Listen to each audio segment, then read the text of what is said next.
저를 좌우 돌아보시면서 서로 인사합니다. 복음의 능력으로 성장하는 성도들이 됩시다.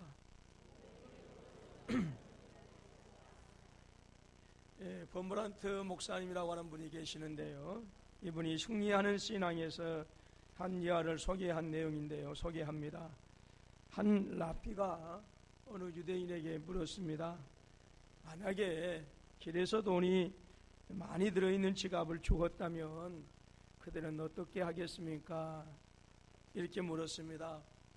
그 질문을 받은 유대인이 이렇게 대답합니다. 솔직히 말씀드리자면 저에게는 아이들이 많이 딸려있고 게다가 몹시 가난합니다. 저는 그 돈을 하나님께서 주시는 선물로 알겠습니다 라고 이렇게 대답하니까 랍비가 그대는 도둑이다 라고 이렇게 말했습니다. 똑같은 질문을 두 번째 유대인에게 물었습니다. 두 번째 유대인은 이렇게 대답합니다. 저는 즉시 돈 임자를 찾아서 돌려주겠습니다. 이 말을 듣고 랍비가 하는 말이 그대는 바보입니다 라고 이렇게 말했습니다.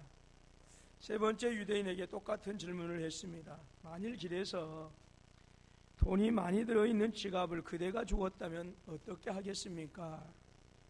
저는 그 돈을 주인에게 돌려줘야 한다는 것을 알고 있습니다. 그러나 동시에 저는 제가 얼마나 마음이 약한 인간인가도 잘 알고 있습니다.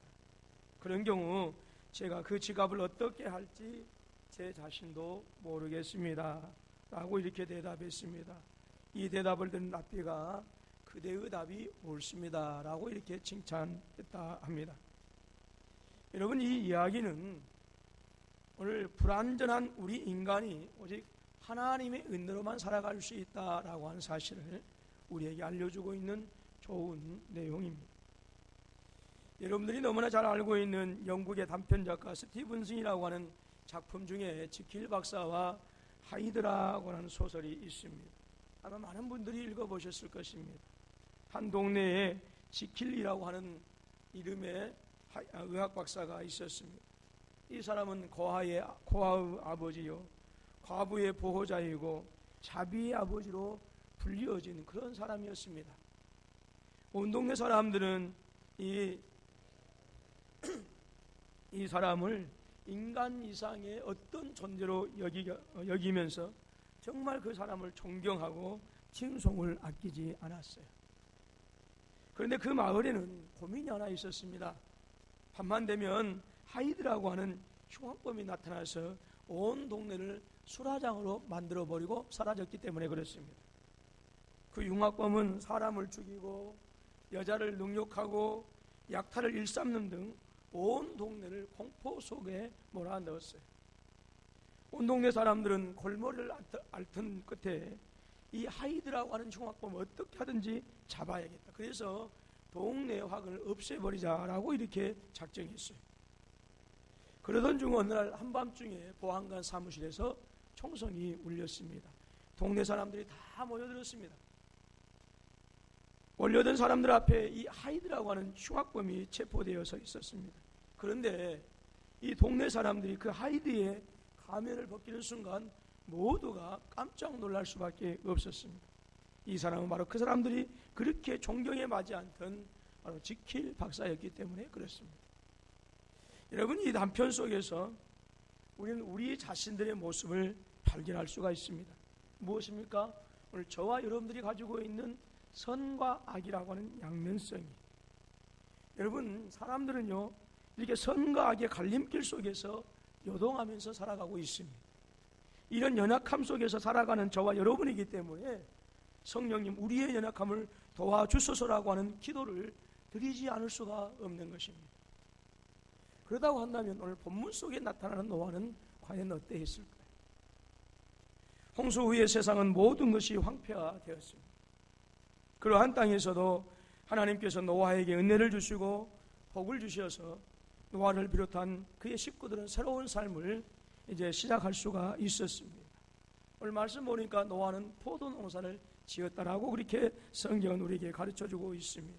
그리고 노아가 소망한 대로 풍성한 소출을 거두었습니다.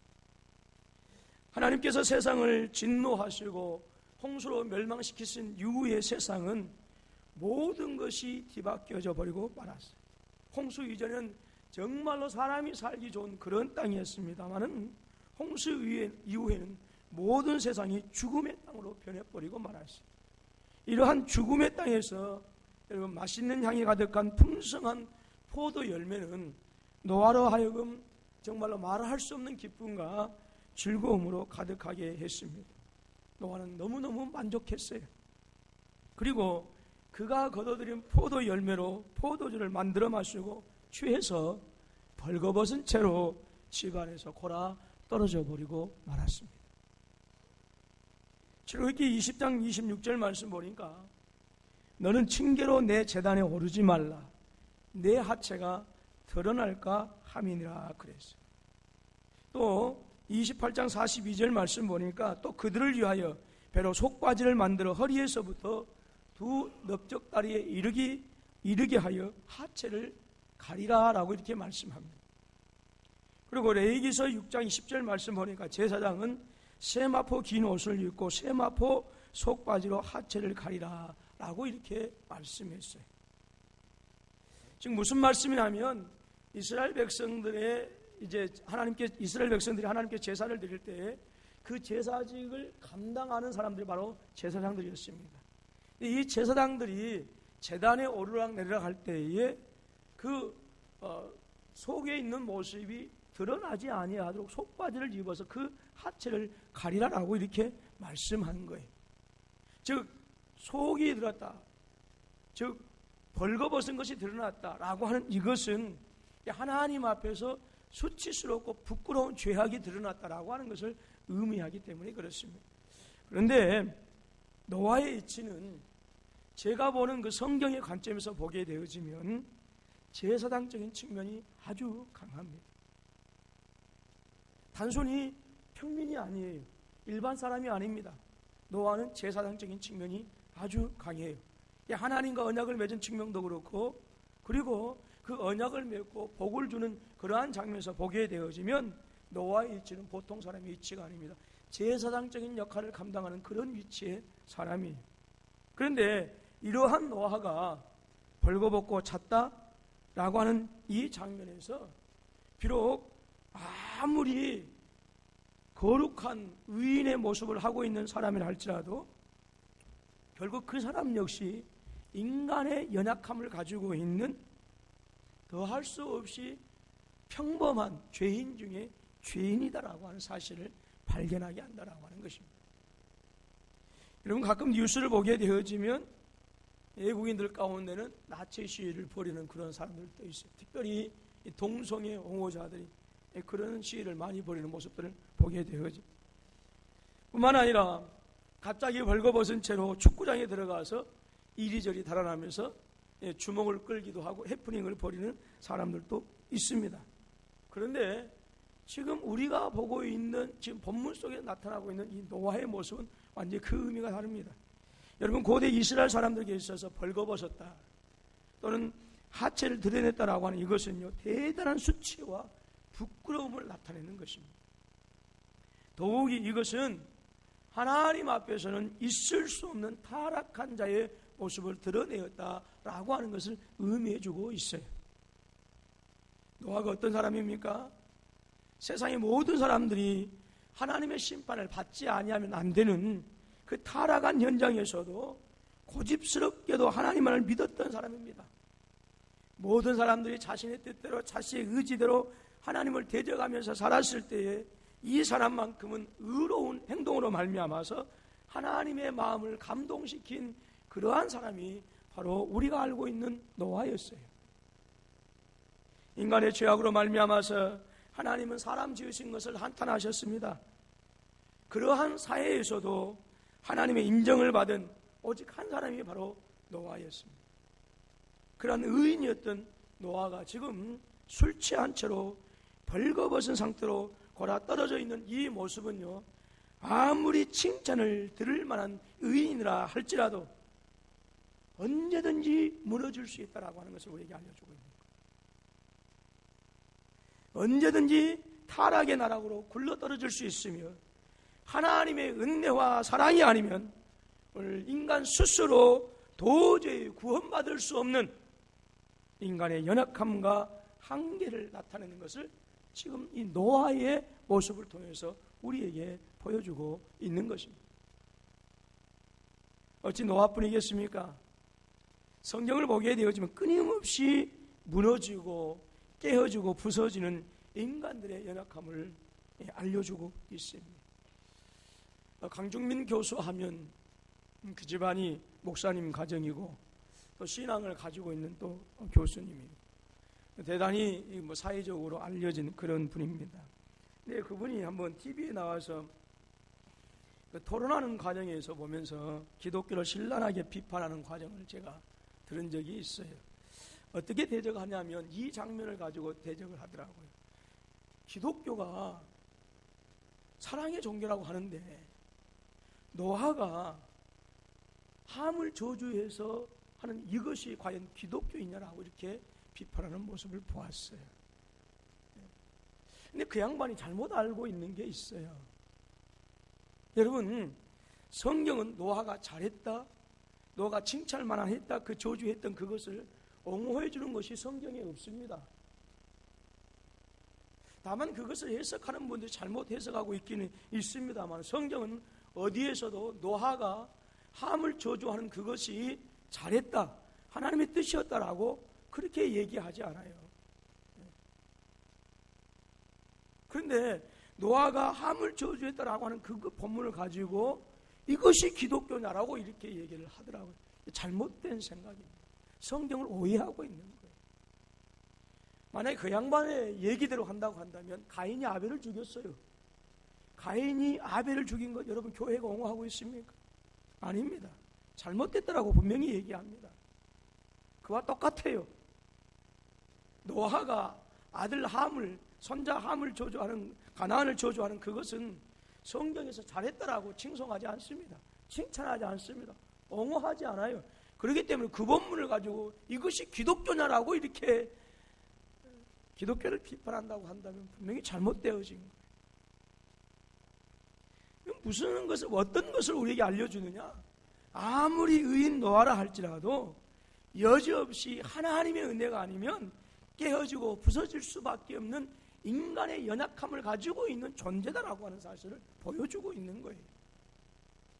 아무리 의인이라 할지라도 하나님의 은혜가 아니면, 예수 그리스도의 은혜가 아니면 구원에 이를 수 없다라고 하는 사실을 보여주고 있는 것이 그 사건입니다. 옹호하는 게 아니에요. 여러분, 아브라함은 어떻습니까? 생명의 위협 때문에 자신의 사랑하는 아내를 돈 몇 푼에 다른 남자 품에 안겨버린 사람이 아브라함이었어요. 연약한 사람이었어요. 모세는 광야에서 순간의 혈기를 참지 못하고 하나님의 뜻을 거스르게 되어집니다. 그리고 그 일로 말미암아서 가나안 땅에 들어가지 못하는 안타까운 일을 당하게 되어집니다. 다윗은 또 어떻습니까? 순간에 불타오르는 정욕을 다스리지 못하고 우리아의 아내를 범해버리고 맙니다. 그걸로 그쳤습니까? 아닙니다. 충성스럽게 그지없던 이 부하장수 우리아를 불러서 죽이는 패역한 일까지 저지르고 맙니다. 예수님의 제자들은 어땠습니까? 예수님께서 너희가 다 나를 버릴 것이다 라고 말씀하실 때에 베드로는 장담합니다. 다른 사람은 다 주를 버릴지라도 나는 절대로 주를 버리지 않겠습니다 라고 그렇게 말씀합니다. 이 말씀을 듣고 예수님께서 네가 나를 3번 부인하리라 라고 했을 때도 아니요, 저는 절대 그렇지 않습니다 라고 그렇게 다짐하고 또 다짐했어요. 한 계집종의 신고 앞에서, 고소 앞에서 예수님을 부인할 뿐만 아니라 저주까지 해버리는 나락으로 떨어지는 모습을 보게 되어집니다. 600년을 의인으로 살았던 사람입니다. 하나님과 동행했던 이 믿음의 사람 노아가 순간의 방심으로 말미암아서 수치스러움을 드러내고 무너진 것입니다. 수없이 많은 외적인 유혹과 비난과 조롱과 야유도 견뎌냈던 사람이 이 노아입니다. 벌건 대낮에 산 꼭대기에 배를 짓는다고 하는 이유로 얼마나 많은 사람들한테 손가락질 당했습니까? 미친 사람 취급을 받았습니다. 그것도 믿음으로 견뎌냈던 그런 사람입니다. 그런데 달콤한 포도주 향의 유혹을 이기지 못하고 600년 신앙이 하루아침에 무너져 버린 거예요. 저와 여러분은 인간의 이 연약함과 한계에서 자유로울 수 있습니까? 과연 인간의 연약함과 한계에서 저와 여러분들은 예외가 될 수 있습니까? 생명의 위협과 혈기와 물질의 능력 앞에서 우리의 힘과 능력과 지혜로 우리의 믿음을, 우리의 거룩함을 온전히 지킬 수 있다고 장담하실 수 있습니다. 성경은 이스라엘을 향해서 지렁이 같은 너 야곱아 라고 이렇게 부릅니다. 이 말씀은 이스라엘을 무시해서 부르는 것이 아니, 이스라엘을 하찮게 여겼기 때문에 지렁이 같은 너 야곱아 이렇게 부른 것이 아니라 지극히 하나님 앞에서 연약한 존재이다 라고 하는 것을 가르쳐주고 있는 것입니다. 그러므로 오늘 저와 여러분들이 온전히 그리스도 예수 안에서 바르게 세워지고 시온산이 요동치 아니한 것처럼 흔들리지 않는 영원한 승리, 최후의 승리를 얻기 위해서는 나 자신의 연약함을 깨닫는 거예요. 언제든지 무너질 수 있는 존재임을 깨닫고 철저히 하나님을 의지하는 것이 바로 그 방법입니다. 시편 125편 1절 2절에 말씀합니다. 여호와를 의뢰하는 자는 시온산이 요동치 아니하고 영원히 있음 같도다. 산들이 예루살렘을 두른과 같이 여호와께서 그 백성을 지금부터 영원까지 두르시리로다 라고 노래했어요. 또 고린도전서 10장 12절 말씀에서 사도 바울이 이렇게 말씀합니다. 그런즉 선줄로 생각하는 자는 넘어질까 조심하라 했어요. 여러분, 파스칼이라고 하는 유명한 기독교인 철학자는 인간은 생각하는 갈대라고 했어요. 생각할 수 있다라고 하는 위대한 존재이지만 그럼에도 불구하고 살랑거리는 바람에도 흔들릴 수 있는 것이 인간이다라고 하는 거예요. 여러분, 현재 지금 내 믿음이 확고한 것 같아서, 내가 지금 잘 나가는 것 같아서, 그래서 다른 사람을 혹시라도 무시하고 있다고 한다면 여러분 분명히 아십시오. 그것은 교만의 포도주에 취해서 무너져버린 한 모습이다라고 하는 것을 분명히 깨달으실 수 있기를 주님의 이름으로 부탁합니다. 여러분, 사람은 한없이 약하고 그리고 한계가 있기 때문에 허물이 없는 사람은 없습니다.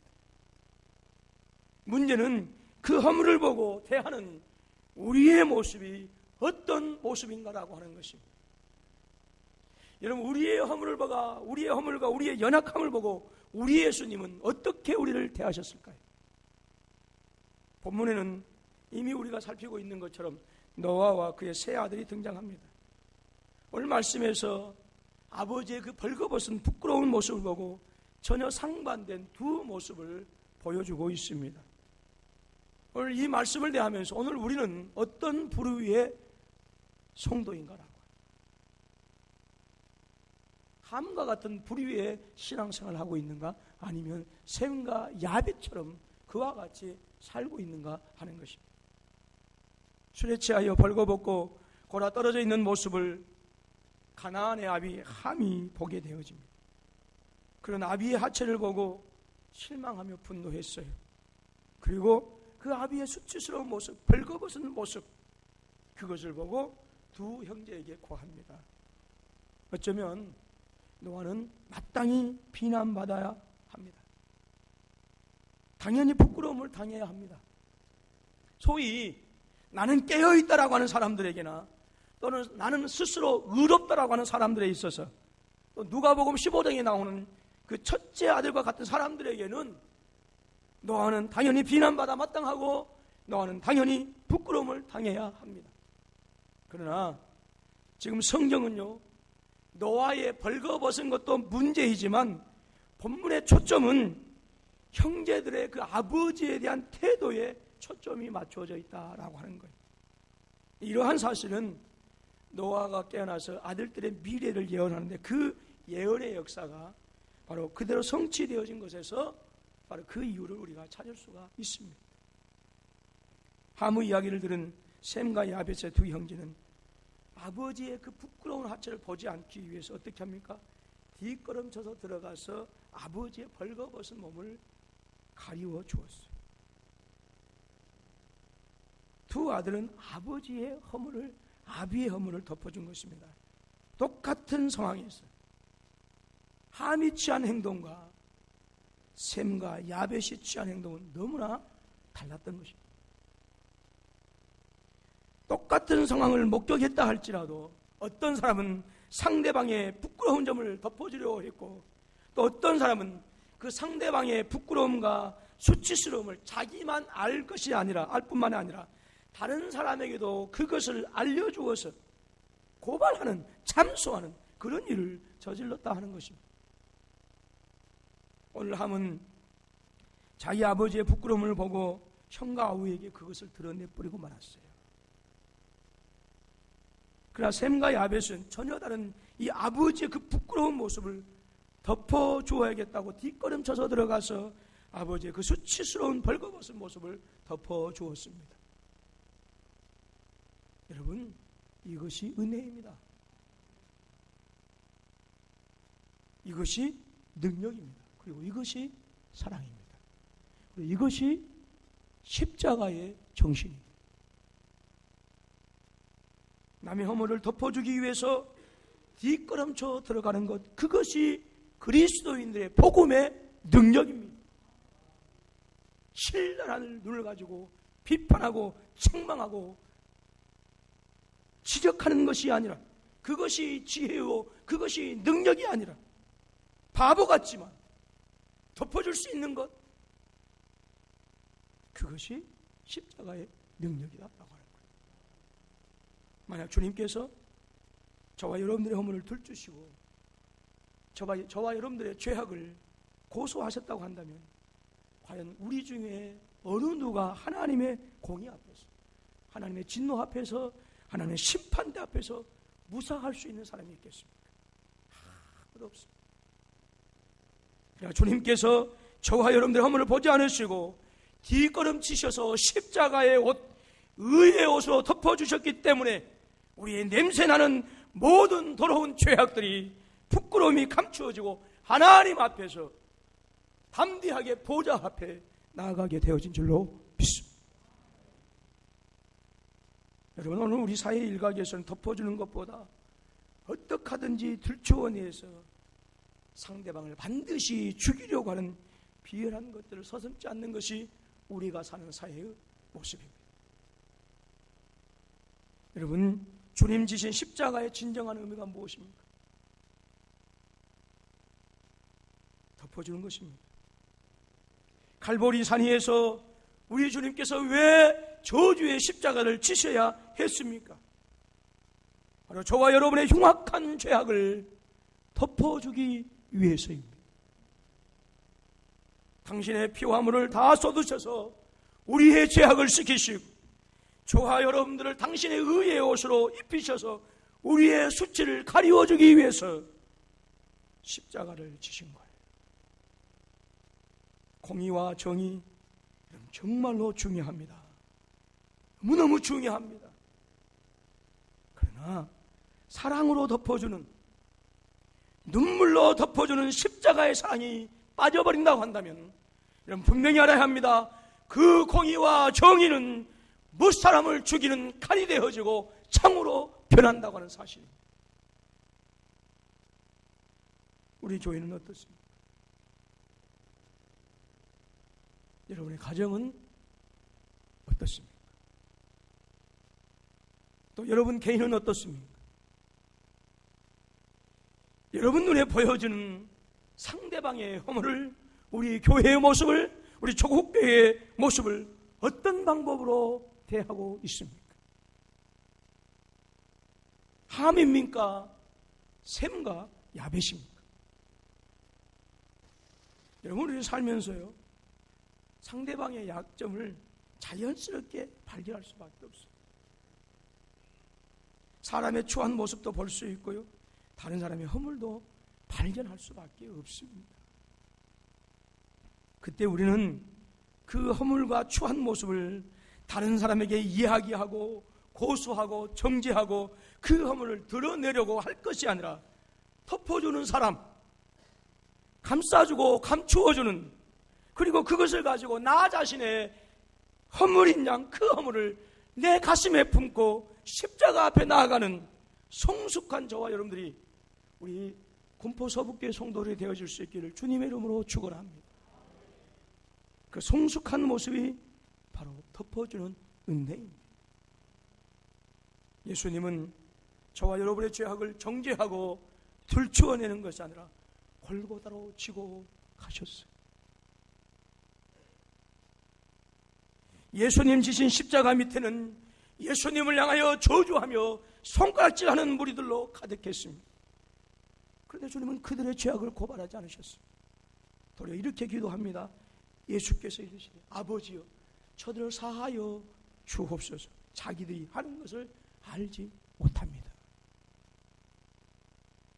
여러분, 덮어주는 은혜가 없는 곳에서 하나님의 능력이 나타나지 않습니다.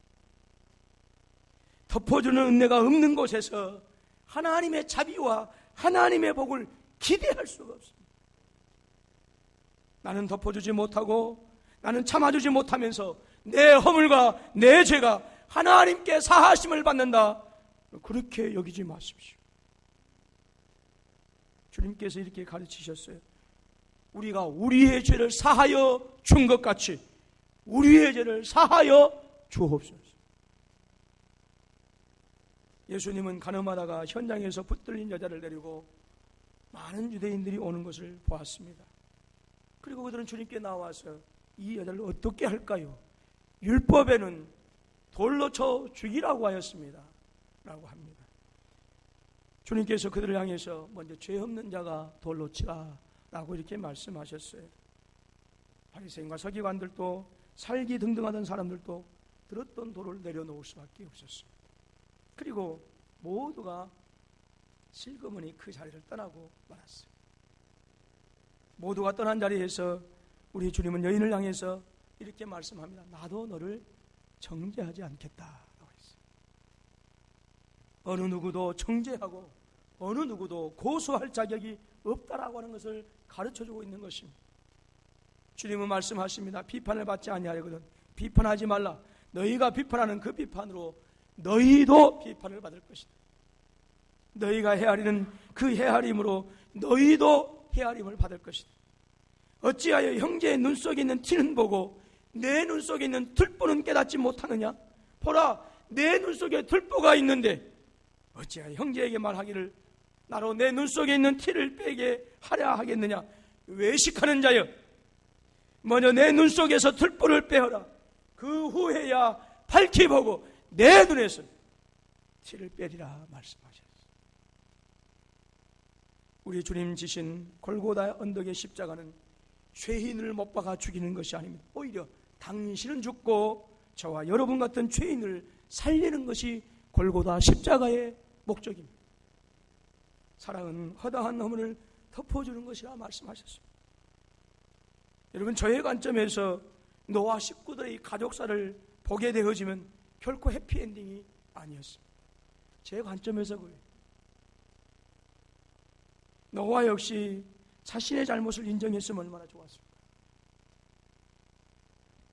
아들과 손자를 덮어주는 것보다는 도리어 노아는 깨어나서 저주하고 말았어요. 그 노아의 저주로 인해서 형제끼리 가족끼리 서로가 원수가 되어졌습니다. 그리고 어떤 형제는 지배를 당하고 어떤 형제는 그 형제를 지배하는, 나뉘어지고 갈리어지는 비극의 역사로 그 끝을 맺고 있습니다. 그러나 여러분, 놀라운 것은 우리 주님이 골고다 언덕에서 십자가를 지심으로 저와 여러분이 우리의 죄악이 덮어질 뿐만 아니라 십자가의 그 덮으신 은혜로 말미암아서 갈리어지고 나눠지고 지배하고 지배당하는 그 원수되었던 열방과 민족이 그리스도 안에서 하나 되어지고 그리스도 안에서 한 형제가 되어지고 자매가 되어진 줄로 믿습니다.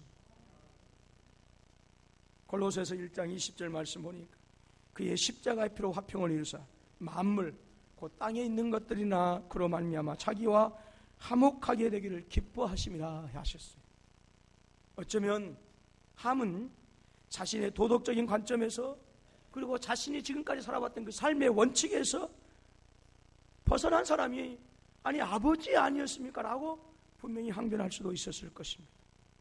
우리 가족의 수치를 드러내고 우리 가족의 부끄러움을 드러내는 것은 술에 취해서 벌거벗은 골아떨어 버려진 아버지 아니었습니까? 라고 여러분 오히려 아버지를 향해서 대적할 수도 있었어요.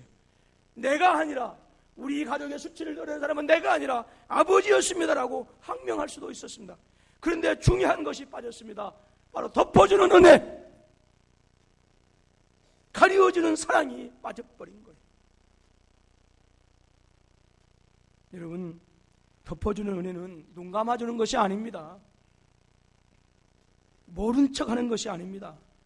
알고 있어도 쉬쉬하는 것이 아닙니다. 피해버리는 것이 아니에요. 덮어주는 은혜는 예수님의 사랑으로 성도의 벌거벗은 모습, 그 수치스러운 모습을 나의 가슴에 품고 십자가 앞에 나아가는 거예요. 덮어주는 은혜는 골고다의 사랑으로 그 성도의 부끄러운 모습을 우리 주님 지신 십자가 앞에 주님의 눈물로, 주님의 보혈로, 나의 눈물로 씻어주는 것이 덮어주는 은혜입니다. 오늘 본문의 기사에서 중요한 교훈이 있습니다. 그 교훈은 고발하고 참소하는 곳에 저주의 역사가 있었어요.